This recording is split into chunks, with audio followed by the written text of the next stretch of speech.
আমার কাকের বাসার মতো চুলগুলার একটু সিল্কি সিল্কি বানানোর জন্য নিয়ে আসলাম একটা হেয়ার প্যাক। তো গাইস আপনাদেরকে দেখাবো কি কি দিয়ে হেয়ার প্যাকটা বানাইছি। অনেক কার্যকরী চুল ফোরা এবং চুল সিল্কি ভাবানোর জন্য, অনেক কার্যকরী চুলের জন্য এই প্যাকটা। অ্যালোভেরা, মেহেন্দি, মেথি, পেঁয়াজ, আদা, ডিমের সাদা অংশ, নারকেল তেল, তিসির জেল সবগুলো একসাথে করে গুটু গুটু গুটু গুটু গুটু করে নিয়ে আসলাম। এখন ওই ডিমের সাদা অংশটা মিশাবো, মিশিয়ে ভালো মতো ওই জেলটাও দিব, দিয়ে ভালো মতো মিশাবো, মিশিয়ে চুলে লাগাবো। এই দেখেন আমার ফাইনাল অবস্থা চুলে দিয়ে, এই দেখেন কি অবস্থা। তারপর আপনাদেরকে দেখানোর জন্য ভিডিওটা করলাম। এই যে চুলে ফাইনাল লুক দেখেন কি সুন্দর, মানে চুলটা দেওয়ার পর অনেক পিছলা পিছলা একটা ভাব আসছে।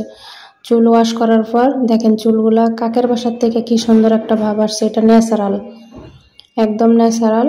আপনাদেরকে দেখাইলাম, দেখেন আমার চুল অনেক কোকড়া। কাকের বাসাটারে চুলে পরিণত করার চেষ্টা করলাম, দেখেন কেমন হয়েছে।